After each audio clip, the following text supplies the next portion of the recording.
This week, we're joined by a guest who you might see here and there on this podcast, Tawanda Mutali, a young journalist also doing fantastic work with us here and very knowledgeable indeed, of course, when it comes to the gentleman's game of cricket. So this afternoon, of course, we'll be focusing on our beloved Zimbabwe men's national team, the Chevrons. They are in action at the T20 Cricket World Cup currently being held in India and Sri Lanka. Our games are being played in Sri Lanka, so we'll be focusing on that, starting off with the game we played on Monday, our opener in terms of this tournament, taking on Oman. If you remember, on last week's edition of the podcast, we were crying about the fact that we had lost our warm-up match against the Minnows from the Middle East. But we managed to, shall we say, set the record straight and put them away very comfortably on Monday with an 8-wicket victory. Led, of course, by, shall we say, our talisman when it comes to batting, Brian Bennett, scoring 48 runs not out. We also had a very significant contribution from the veteran, Brendan Taylor. He came in with about 31 runs, but then, of course, had to retire hurt. We'll be talking about that and any kind of implication it means for the tournament going forward. We also had a fantastic bowling performance. All three of our pacemen, that is Blessing Zarabani, Richard Ngarawa, as well as Brad Evans, chipping in with 3 wickets apiece. That set the platform for us to have that easy victory. So let's just talk about that for the moment, and then we move on to tomorrow's massive game, our second game of the tournament against the Giants, Australia. Eddie, first of all, let's look back on Monday. Just talk to me about your impressions of the performance we put up there, particularly maybe from the bowling side. That was probably the biggest problem when we lost to Oman in the warm-up match. We could not defend 187, but this time they restricted them to just 103. Clearly, for me, that was the platform set in terms of winning the game on Monday. Yes, Aravi, that's exactly what we should be doing against these small teams, or should I say the so-called small teams, because in this game nowadays there is no small team or a big team as yet, because if you could see what happened with England against Nepal, they had to struggle against that one. It's a small team, but they struggled. It's the same situation that we found ourselves in against Oman. Yeah, I think that defeat was necessary. It turned out to be, after all, because rakatita tinogadzirisa pataifanira kugadzirisa RV, because that game that we played, the warm-up game, we couldn't defend a score or a total that was defendable. 187, sure, against a team like Oman, Taifana could defend with ease. But we were shown my shortcomings, especially in our bowling, because those guys, they really struggled that day. But come Monday, yeah, they did exactly what they are supposed to be doing. They put the small teams, the minor teams, or the associate nations where they belong. And I think that was a fantastic bowling that was delivered by the Zimbabweans. And I'm sure if we can maintain that going forward, it's not going to get something in this tournament. Mr. Mutali Tawa, I guess you can say, coming in for the first time on our podcast, what are your thoughts on maybe the feeling that Mswe Monday, it was a case of having seen what Oman had given us on the previous Thursday, where maybe we were a bit complacent, it was a warm-up match, game basa, but maybe on the Monday we woke up and then said, you know what, we have to take them seriously, and that's what led to such a good performance. Are you on that side of it, saying it was Thursday was complacency and Monday we took them seriously? Is it as simple as that? Yeah, it's simple as that, but truth be told, I think on Thursday when we played them, we saw them a time. They thought they were playing against an average Zimbabwe side, but we had to separate boys from men when we played them on Monday. Was it a purposeful performance to put in such a horrid bowling display with it? Yeah, it was, because you can't show your opposites your bowling cards. You have to keep your cards closer to your chest, and that's what we did. On Monday it was different. You could see how aggressive the bowling attack was. You could see how we made life difficult for Oman, especially looking at the way we won the toss on Monday. We elected to put them first into bat, and we had to restrict them to our lowest ever World Cup score, to only 103 runs, and it was light work for the batters as well. You saw Brian Bennett doing wonders. I think Tadeu Nashimaruman was a different beast on Monday when he played them. It was a different Tadeu Nashimaruman that had played Oman on Thursday. Okay, so let's maybe now hunker down on the actual aspects which led to that victory, Tower.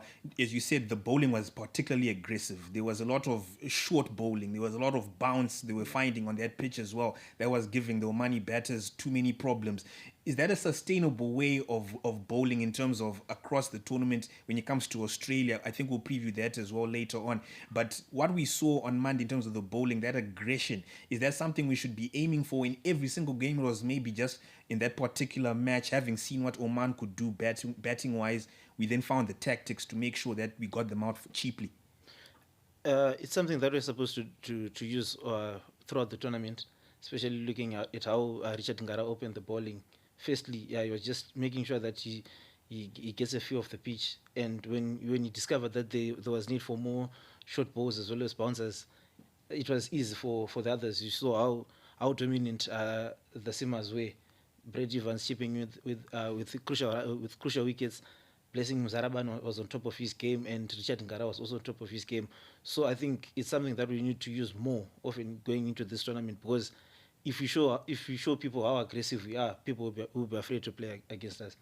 Well, certainly the fact that we have two particularly very tall pace bowlers, we're always going to be able to generate bounce. Always going to be able, if we then, bowl back of a length, we're able to give a batsman problems when the ball is coming above their shoulder, Eddie. And Oman certainly struggled with that because I guess you can say they're shorter batsmen as well on all of that. But in terms of the batting, the scoring now when we're chasing, some people were raising the fact that we should have maybe been trying to put that target away inside 10 overs just to lift our net run rate to a respectable target, given the fact we're going to be facing Australia and Sri Lanka later. Did you have any problem with the pace at which Zimbabwe went about taking that target down? Because we ended up winning with 39 balls remaining. That was about 6.5 overs to go. Did you have a problem with the pace at which we chased down 103? Because I think the boys, they did what they were supposed to be doing. Like I said earlier on, probably I will not agree with Tawaguti. We saw them a dummy. That game we lost. And we knew that this is a team that we should not be taking chance at. And on Monday, I think the chase, I think they did what they were supposed to be doing. They did chase with about 6 overs to go, like you said. And I think it was a decent victory for them. And even for our net run rate, it was good. From the beginning, I think after losing that early wicket, we were supposed to be probably trying to avoid losing more wickets. And I think Brian and Taylor, they did very well to take us home. And after all, Sikandar Raza knew what we were supposed to be doing, and he came in and just put the game to bed. That's actually a very important point. Sikandar Raza coming in as well. Maybe it was just for fun, it was no pressure win for us. But some people were raising the question that Sikandar Raza maybe should have done more to allow Brian Bennett to get over the 50-run mark. What are your thoughts on that one as well? Brian Bennett finished on 48 runs not out at the T20 World Cup, just 2 runs short of a 50. Your feeling on that one? I think it was just people having fun, just trying to nitpick because it was such an easy win. Where do you lie on that one in terms of Sikandar Raza not allowing Brian Bennett to finish the job off and then get his half century? Well, because the truth be told, it is against such opponents that people get to break records. And for what Raza did, I think he was just supposed to give Bennett a chance so that he gets that maiden half century at a World Cup. Because if you look at how he was playing with Brendan Taylor, at one point they were on the same level, but then Taylor decided to anchor so that Brian Bennett accelerates his score. So Raza was just supposed to give him strike so that he gets that 50, because it was important. But also at the same time, we had a target to chase, and we needed to make sure that we've got a better net run rate going into the tournament. So I think it's two-sided. Raza did well to make sure that we had to cross the line earlier, but on a good day, he was just supposed to give Bennett a chance so that he keeps off a good day for him. It was a very good day actually for Brian Bennett. Let's also give him some flowers for that catch, which actually ended the Oman innings there when they were on 103. It was a simply sensational catch on the boundary there. That's the type of fielding that Zimbabwe has become known for when you're going back to the time when we won Test status back in 1993, Eddie. Brian Bennett coming up with a bit of magic there. Yeah, I think that was a brilliant catch, and I think the image itself has been doing rounds on social media circles during the week, and it was a great effort from him and probably also to complement we also did well with the bet, and for Brian Bennett to take that catch, it shows that they are doing the drills, training, and also give credit to the fielding coach Stuart Matsikinyeri for job well done. All right, not completely good news coming out of that game against Oman, of course. As I said, Brendan Taylor had scored 31 runs, not out, but he had to retire hurt with what looked like a leg injury. We understand that since then some tests have been carried out. It's a thigh injury, but it's not serious enough to completely rule him out of the tournament. Tawanda, when he had to retire, did your heart sink? Did you feel that we were going to be in trouble for the remaining games in our tournament? Just how important is Brendan Taylor given what he showed against Oman? Is there adequate replacement if he cannot go from tomorrow against Australia? Truth be told, Rukuzo, at one point I was worried when I saw Brendan Taylor retiring yet. For an average Zimbabwean, I thought we were going to witness another collapse, mid-order collapse from the Chevrons, just like what they do each and every day. But looking at the players that are there, I think we've got good players who are able to carry us forward. We've got safe replacements. Intadiwa Nashimaruman is a good keeper on his best. You have Clive Madande, who's also capable of coming in, especially in betting. But those are two different players. They are not. They don't have the experience that PT has, and they don't have maybe that wow factor that PT brings to the side. Because for Australia, knowing that they're playing Zimbabwe they're playing against Zimbabwe in a PT.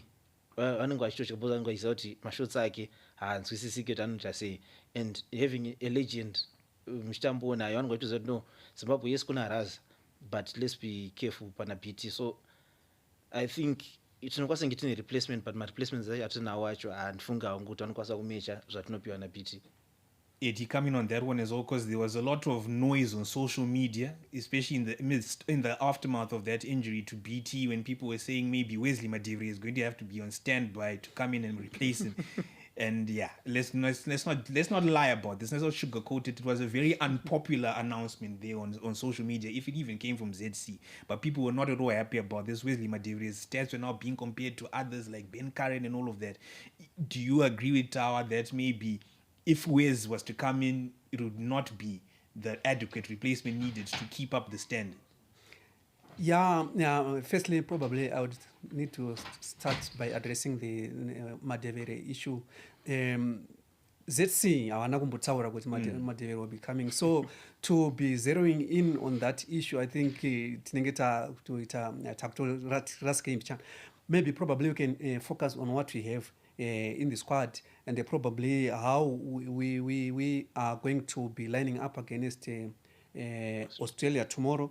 And probably, like Tawa has mentioned, we've got capable replacement for the wicket keeping position. We've got Madande can also do it. We have Marumani can also do it. And but probably maybe the worry will be coming Panyaye betting. Do we have a player who is capable, who has got the same skills or the same capabilities that Brendan Taylor gives to the Chevrons side? That one, of course, it's a worry. Because Taylor, if you look at him, he's talented, he's experienced, and even his presence in the national team dressing room, it brings something else to the squad that maybe you could not have if he was not there. Because he has been there, he has seen it all, and he has done it. All right, so that matters to do with what happened on Monday. It's time for us to look ahead, of course, to tomorrow's game. By the time this podcast goes out, it will be tomorrow in terms of the second game. We'll be playing Australia. Always a favorite when it comes to these global tournaments. So we really have our work cut out for us. It's going to be a massive challenge for us. But let's not forget, in the inaugural edition of the T20 Cricket World Cup in South Africa in 2007, Zimbabwe managed to beat Australia by 5 wickets, one of the greatest upsets you've ever seen in this tournament. That was 19 years ago, so maybe we're not going to lean too much on that history, but it's possible. That's the point I'm trying to make here. Tawa, let's talk about Australia in terms of the power they have. What are you expecting tomorrow from the Australians? They're a very professional unit. They take cricket very seriously. It's probably the second most popular sport in their country. They don't take anyone for granted, whether they're playing in Zimbabwe or in India. So for you, there's no chance of complacency, do you feel, from the Aussies tomorrow that we could maybe take advantage of? Yeah, it's a big game, but truth be told, for Australia coming into this match, they come with a lot of pressure, especially going up against unpredictable Zimbabwe. Because yes, in the first game, it was the Simmers who did the business for Zimbabwe, and I think I've got a strong feeling that when you play Australia, it's going to be a different story altogether. We're going to see more from the spinners, maybe Skandaraza showing his class against Australia. So when they come in to face Zimbabwe, they'll be expecting a tough game. They are not going to come in saying, no, we have won against Zimbabwe Panama games at Kambotamba, but you want to see how to know about the and for my Chevrons acho Pawari, I know they'll be working hard. Even out in dressing room, I not know, man. Let's just try and maintain.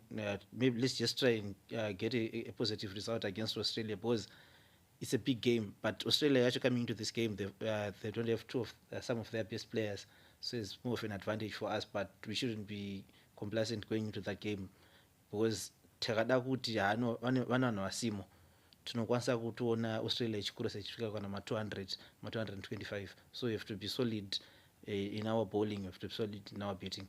Before we start honing on those departments, Eddie, the very fact that Australia are the ones, for me, who are playing with pressure, because they're by far one of the better teams in the world. Zimbabwe is nowhere near them.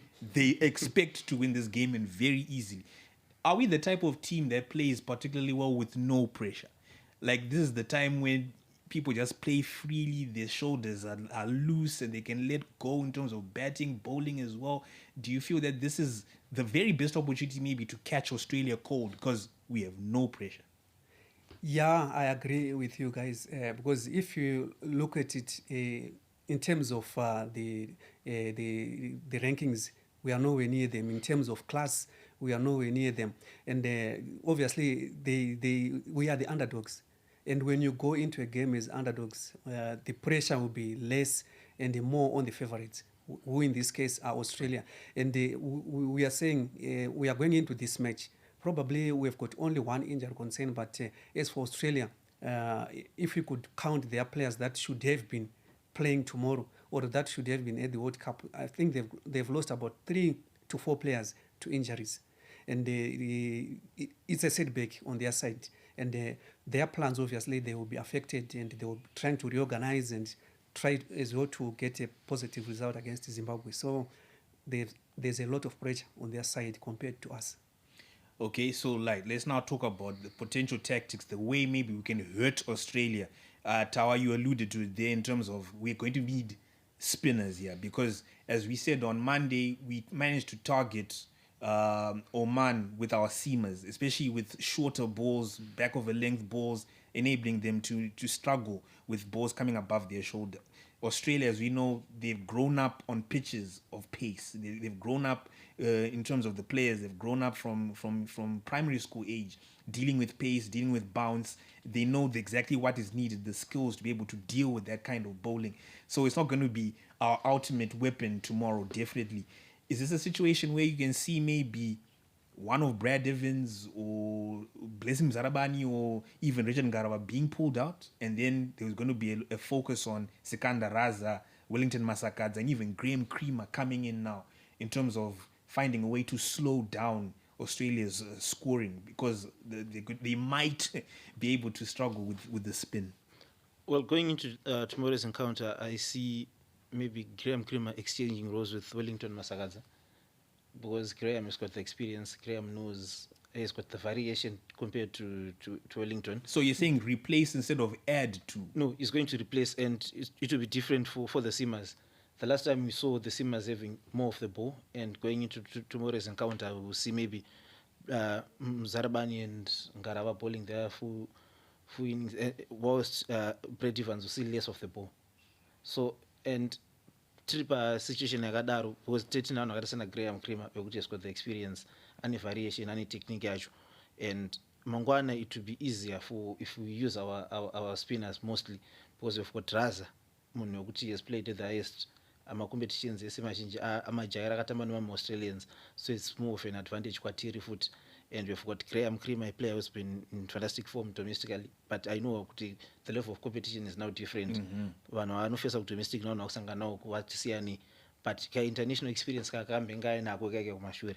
That's where it might come in handy, and we need to be on our very best, because dai zvaiita taikwanisa kuti no ngatishandise vese and tozopawo Bennett mukana, but Bennett is a part-time bowler. Yes, he's so a part-time. we can't make experiments, especially against this Australia. So we have to we have to give the ball to our best. Yeah, Eddie, he says he feels that maybe Wellington Masagaza will come out and then Graham Creamer will come in. Some people are saying Graham Creamer should be added to the bowling unit, and then maybe we use less space, maybe even dropping like a Brad Evans, just because we need more spin. Where are you on this debate in terms of how we approach the bowling against Australia? Yeah, I'm of the idea that we will use more spin against Australia because if you look in the past, probably I think it might not be have been a T20 match that we last played against them, 2022, if not 2023, we beat them in Australia. It was a T20 match just before the last World Cup. Just before the last World Cup. The last one we qualified for, that is, anyway. Yeah, yes, 2022. I think and you could see our spinners, they played a big part in that victory. And coming into this tournament as well, I think Australia, they're even more prepared for spin. I think tomorrow it will be spin for spin. Because Australia, they if you look at their squad, they've named a spin-heavy squad. And I'm sure they were even anticipating the conditions in the subcontinent, because if you look at India, Sri Lanka, the conditions, they are spin-friendly. So I'm sure they are prepared for us coming to them with spin. And also, we should also be prepared for them, because I'm sure with the likes of Adam Zampa, it's not going to hit my troubles now. So I'm sure tomorrow, both teams will be going for spin. And obviously, of course, when you're talking about bowling, we're going to have to try and find ways to limit their very heavy hitters. Australia, as you know, led by Glenn Maxwell. I think we can talk about him being a sensational batter on his day. He can end up scoring 100 or 40 balls if you end up giving him too much of momentum. The likes as well of Travis Head, Cameron Green. Those are the batters we're going to have to face, and we're going to have to try and get them out very cheaply. Otherwise, as Tawa said, we'll be looking at a run chase or whatever of over 200 if they bat first, of course. So there's something for us to note. When it comes to the batting, gents, obviously always our weakest department. Situation as well we saw against Oman. Like Tadeo Nashemarumani, he started off very well. I think he scored 21 off 11 balls, and he was going very well. And then all of a sudden, as we've seen with Tadi from time to time, he goes for one of the worst balls possible. Very easy catch out there. Talk to us about Tawa. Is it an ongoing frustration that he can't seem to find the discipline to be able to convert these very good starts? Because 21 off 11, you should be now looking at 60, 70 off 30, 50 balls. And he lets himself down here, and that's something that you cannot do when you're playing against one of the greatest nations on the planet. Yeah, and Rukuza, I agree with what you're saying. It's been long since Marumani stepped up, and we thought he was going to do so against Oman. We thought he was going to finally go past that half-century mark, but it wasn't to be. And knowing Marumani, being Marumani, I think he always does well, especially against these big sides. If you remember how you played against Australia back then when we played them Comrade. So apa yangu na uye mindset yake afana kugarwa naye pasi, always going to know you've got what it takes. You don't have to put yourself under pressure. Ndopa kuyo ana BT wagara pasi ni mukomana wachimuzoti no pauri apa tambe ngetombo ripo unofana kugadzira apa neapa neapa, and iye wacho he needs to spend more time achipractice mashots ake. Need to know kuti apa shot selection yacho vafanoita sei, because munhu wekuti anotanga zvakanaka then ovazongopiwa bhora risiri like you were saying, then ovangoitiwa mistake here. So akufana uchigadzira mistakes aya so that we get to see the very best out of him, because kunoku fanbase rese rinonga chingoti load maru apiwa mukana kuti achinyatsoprova kuti ndiload maru zvechokwadi over akanganisa. So I think apa patiri kupindawo against Australia mangwana ndo paachaedzawo kugadzirisawo, because chatiri ngoda isusu toda kuti atamba asina pressure, because we know kuti kana achitamba asina pressure anodeliver. you've seen him achita sekudaro even ari kuigos panotamba asina pressure anongodeliver. But also tiri panhau yebetting iyoyo ndine munhu ona anondirwadza Anonzani? Dion Myers. That's another one. On Monday he went off with duck. Yeah. For Dion, munhu wekuti he's got the potential. As the truth be told, we can't keep one national team just because they've got the potential. Agreed.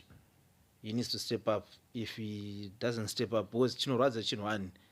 If you notice, in recent times we've seen my bowlers doing better than my batsmen edu. My openers as well. Yeah, my openers near the edu top of the achinja. order. Yeah. So I think takufanira kumbomudzikisawo down the order kana zvichiita tombomudzikisa umbotamba pasina pressure pacho kana chizenge zvarambawo takungotsvagawo vamwe vakomana anenge achibatopuranga kudomestic tongovaendesa because zvinorwadza kuti every time munenge muchiende vanorotera vari 3 either Tony, Wesi, Dion. Marumana akambenge ariwo mungaligi ikako but marumana akazoona kuti no keri yangu inoenda sei ndoinodhaka saka ava vari 2 ava ngavachedza kungokwidzawo gear vongorepresentawo nyika ivo zvakanaka because hanesu anenge vakatarisirawo kunoko tida kuti vatambo zvakanaka vakatambo zvakanaka it means better opportunities ekuti vatambo mabig leagues.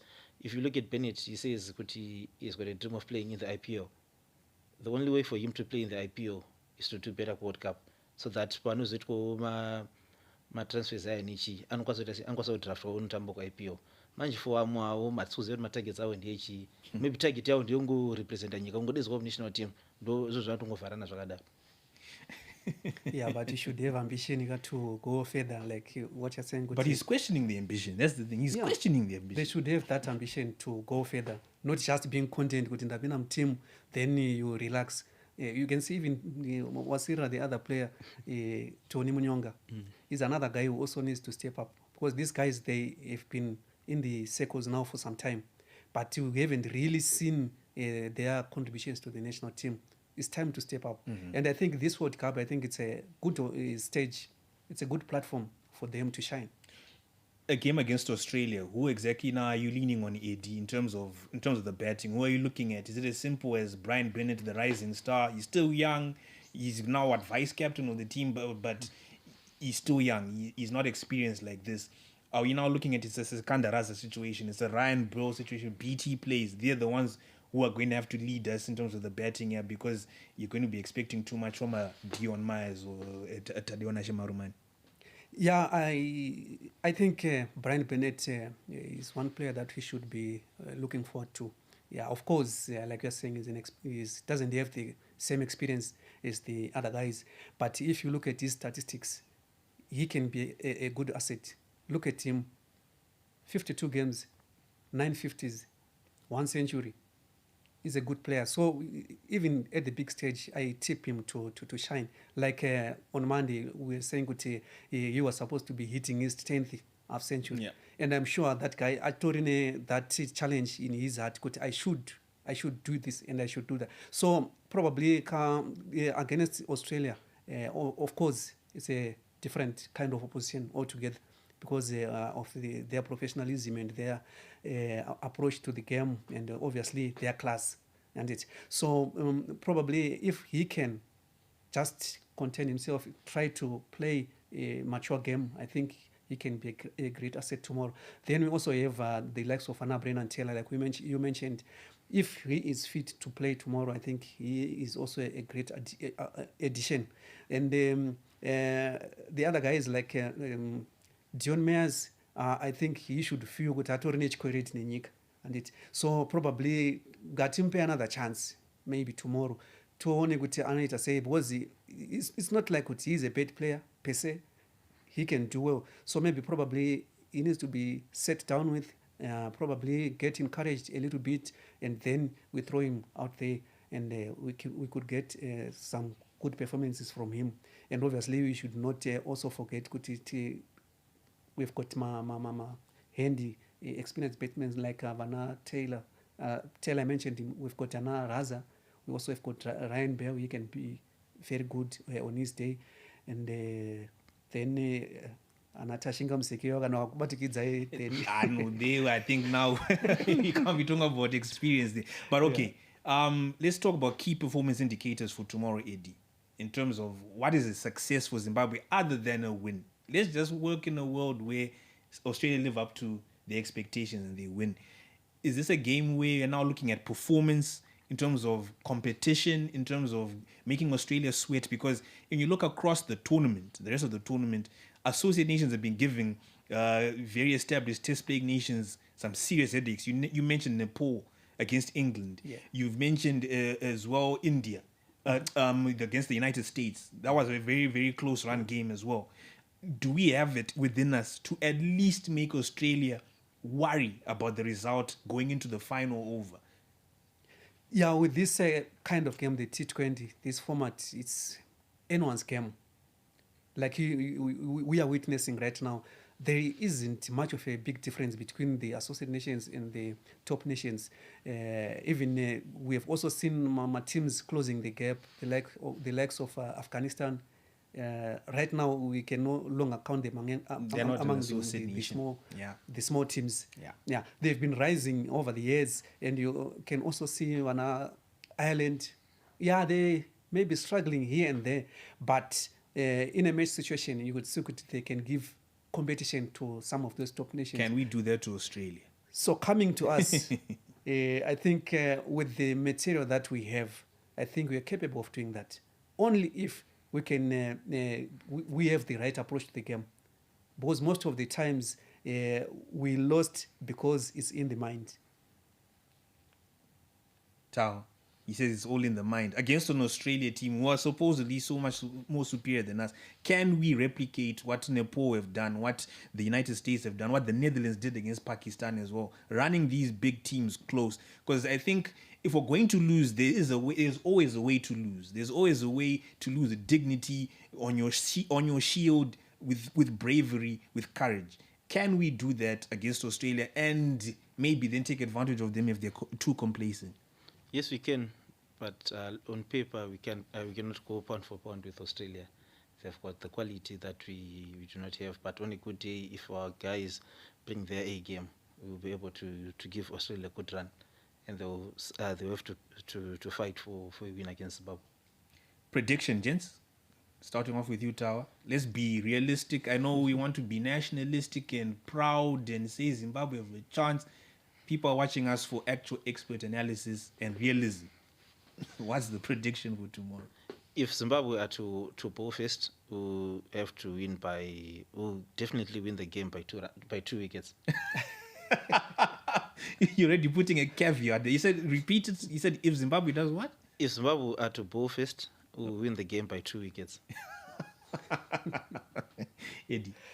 Yeah, I would give it to Australia, no matter we win the toss or we lose the toss. Australia to win.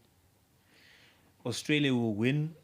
I just hope that we present our best selves and give them something to think about. If we can take them to the final over of the day, I think maybe then we'll be very happy. But Australia will win the game. Hopefully, it will not destroy our net run rate and then give us a chance against Ireland and Sri Lanka. That's, of course, as I said, what we should be targeting going forward in this tournament. More good news, of course, individually now in terms of our talisman, our captain in terms of T20 cricket, Sikandar Raza, once again reclaiming top spot in the T20 all-rounder rankings. Tawa, at this point, it's news that we're very used to now. We see his performances. The rest of the world does. He's making us proud once again on the international stage. Yeah, and coming back to the Australia game, it's going to be an advantage for us also, because they will know that they should expect a different Zimbabwe. Is Zimbabwe that has got the number one ranked all-rounder in the shorter format of the game. But credit should go to Sikandar Raza. He has done well. He has done well to represent the country, not only as a captain, but as an individual, coming in with important runs, as well as important wickets. And that's something that we should be happy for as a nation. He has done well. He has done well to represent the country. But I feel like he now needs to groom someone who will be able to carry the light when he decides to retire, because age is no longer on his side. Is that his job, though? Yes, I know he's the T20 captain, Eddie. Yeah. But is that primarily his job now, to be grooming a successor to him, someone who can take up the mantle when he decides is to call it a day? Is that his actual job? Yeah, I wouldn't say it's his actual, but as captain, obviously, mentoring is part of your job. True. Yeah, so he has a part to play in mentoring some of these youngsters that are coming up, and like Tawa says, his age now 39. I don't think he will be available for the next World Cup. We even mentioned it earlier this week. Could probably for him, BT and Creamer, this could be the Swan Song World Cup. So we need to see more youngsters, more talented players coming up to fill in those vacancies that will be left open by their departure. And Rukuzo, just adding on what Mkomedi was saying, I think, and also adding to my earlier point, by grooming or by grooming someone, I think he just needs to show them how it's done. He just needs to tell them the importance of good performances, the importance of putting your nation first. Because he has done well whenever he plays for the Chevrons. He's someone I know wokuti adi kutyiwa. So who is that now? In terms of the players we have available in the Zimbabwe national team setup, do we have one player who would think Sekanda Raza is in his ear all the time saying, this is what I do, this is how you need to do it, you're going to lead the team forward? Is it as simple as Brian Bennett? I would think it's Brian Bennett. Who do you have in mind? I also think I would also suggest Brian Bennett. Eddie? Yeah, I think Brian Bennett fits the bill, but like I said earlier on, these other guys, I think Dion Mears, they need to be set down with vachingoratidzwa kuti wafana you how to conduct yourself, how to progress in your career, because I think some of the things zvongoleka kwavari wakomana zvikuda kungogadziriswa mindset, because in terms of talent per se we cannot say they are bad, but maybe the mindset ndio inoda kungochunwa mbichana, and we will see my results going forward. Speaking of tomorrow's game, just briefly going back to it, Eddie, do you feel Sikandar Raza might have a target on his back from the Australians now, given they know just how dangerous he is, and even going back quite a few years now? Sikandar Raza goes around the world. He plays with a lot of these Australians. They see the quality he has. Do you feel that it's going to take someone else other than him to step up, because the Australians will target him and try and make sure they get him out cheaply and that they deal with him as well as a bowler? Yeah, of course, there's Raza, and I'm sure they've also been studying our team.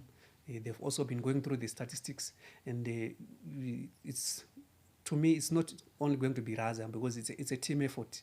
So I'm sure they'll also be looking at players like we are mentioning here, Brian Bennett. We've been mentioning Brendan Taylor. And obviously, they've seen what our pace bowlers, the likes of Ngarava, Mzarabani, and Evans can do. So I'm sure it will be an all-round approach for the Australians, not just targeting one man. Of course, Raza is a top guy, but I'm sure the Australians, they have a plan for the whole of Zimbabwe. To wrap up our podcast for this week, let's just touch a little bit as well on the rest of the T20 Cricket World Cup that's been going on in India and Sri Lanka. Just some talking points maybe that have stood out to us as we've watched the tournament. I did mention, of course, we've been alluding to it, that quite a few of the associate nations have been stepping up and giving some of the big test playing nations bloody noses, not necessarily winning the games, maybe like the Netherlands running Pakistan close. India also got a very big scare from the United States. Nepal doing a similar situation to England. That for me is one of the biggest storylines standing out. Tower, maybe you might want to come in on what people are saying is the greatest T20 match that has ever been played. We witnessed it yesterday between South Africa and Afghanistan with a double super over game, something we very rarely see. Is there something that maybe stood out to you? Do you have any other storylines you might want to point out from this World Cup so far? I think that's the game that stood out for me so far in this year's edition of the World Cup, because it was something, it just changed. South Africa gave their all first, and Afghanistan managed to come back into the game, and they had to force the first super over. It was cinema stuff, something that I didn't expect. I didn't expect Afghanistan to go pound for pound to South Africa. I didn't expect them to give them that scare. But kudos to our neighbors. We just made sure that they show what they're made of, especially that bowling unit that had the likes of Analung, just showing that there's class, and also Maraj just coming in I think it was the fifth delivery of the second the super over. We first ball rachiro rakaenda wide, and at one point I thought zvadhakwa, but then he just managed to bring a short ball rekuti it was zvakangorakidza kuti pane pamwe pekuti munhu anofanira kuzongoenda out of his way onyatsofunga outside the box, onyatsoona kuti ndezvipi zvinoita kuti nyika iende. So ndo zvinoita kuti game racho rinakidza. They don't call it the gentleman's game for no reason. Zvanezuro ndo zvakanyatsorakidza kuti no iri game iri world cup iyi yakasiyana nemaworld cups mamwe ese. Eddie, briefly as well, your main talking point from the World Cup so far? Yeah, I think that game between South Africa and Afghanistan. But we should also not forget the match between England and Nepal. Yeah, the English, they really had to sweat to get a victory out of that one. So those are some of the stories that we need to see, the close calls, so that it doesn't become predictable. Kuti kana itori India kana England versus Nepal tatongozototi it is supposed to go one side. But at a stage like this, kana tiona magames akaita sewa close contests, then I'm sure the tournament will be exciting. So that one again, it stood up for me. Asi makatasa England yacho ngomade kubva panepo pepe vanga vasati vahila, because look at what happened nezoropa vakatamba neWest Indies. Vakazonyatsorakidzwa kuti no makangoita mistakes chete izvo zvinongogadzirisa. Yes, it's been an exciting T20 Cricket World Cup indeed. As Eddie said, it's quite a few of those games going down to the very last ball. England, imagine, taken to the last ball by Nepal. But anyway, in terms of our beloved Zimbabwe national men's team, the Chevrons, they'll be taking on Australia tomorrow in terms of our second game at the tournament. We'll wait and see how the boys manage in that big encounter.